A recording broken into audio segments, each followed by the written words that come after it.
Today we're going to be continuing on with our compound and complex practice. So if you watched my previous video on compound and complex, the bubble we're going to talk about today really goes along with what we were doing with evaluating commas with FANBOYS. So just as a quick refresher on that, FANBOYS are coordinating conjunctions. So these are connecting words. So they can connect subjects, objects, verbs, and complete thoughts.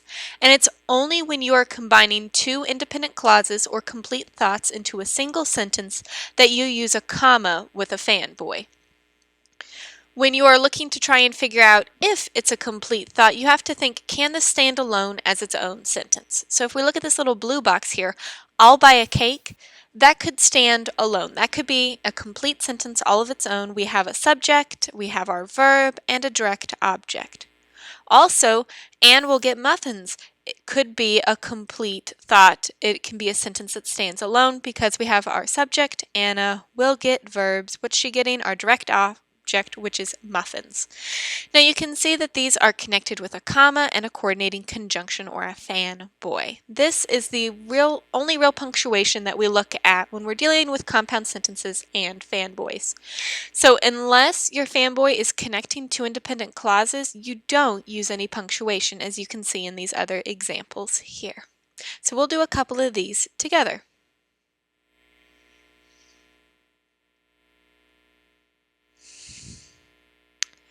Tolkien wants to pick cucumbers out of the garden, but they will not be ready for a few more days. So we need to check and see if we have two complete thoughts. Tolkien wants to pick cucumbers out of the garden. That could be a complete sentence. We have our subject, our verb, and our direct object.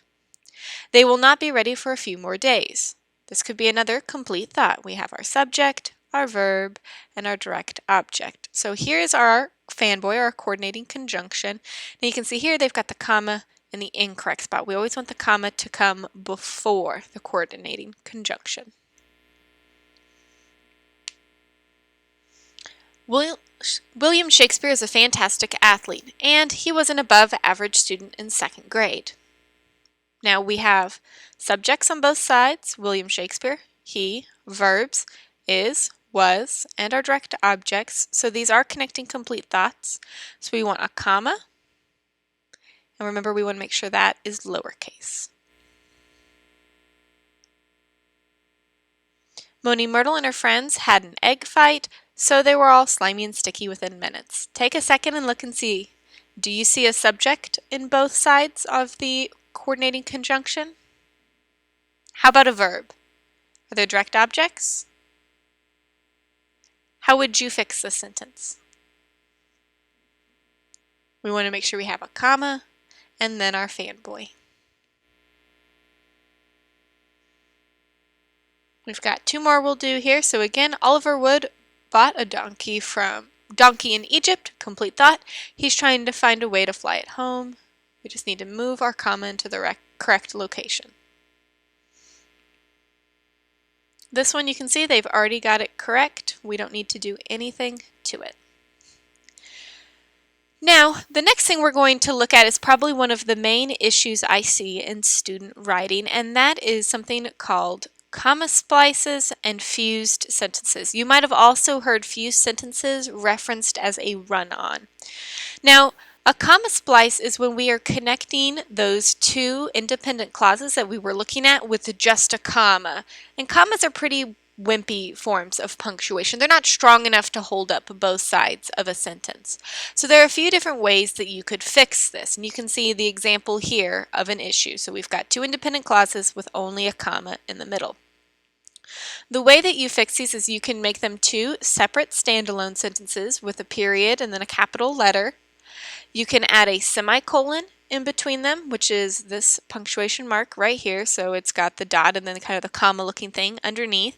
We already have talked about how we can fix them with commas and a FANBOY. You can also switch around and create some other clauses, but the main three ways are these top ones here. Now, a fused sentence or a run-on is where we have two independent clauses and no punctuation at all in between them. These are also referenced as run-ons, and you fix them the exact same way. Create two separate sentences, join with a semicolon, or use a comma and a fanboy.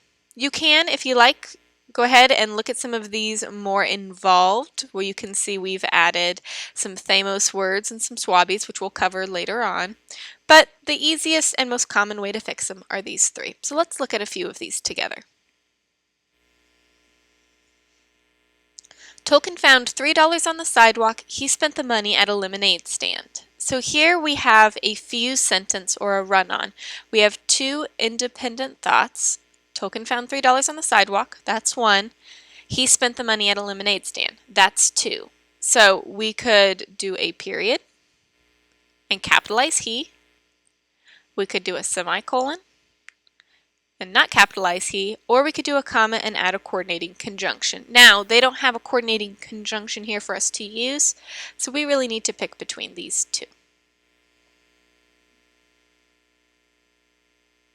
Gandalf is the best gymnast I've met. One complete thought. He can hold a handstand for 30 minutes. A second complete thought. So here we have another fused sentence. Let's fix this one with a period and a capital letter in the next sentence.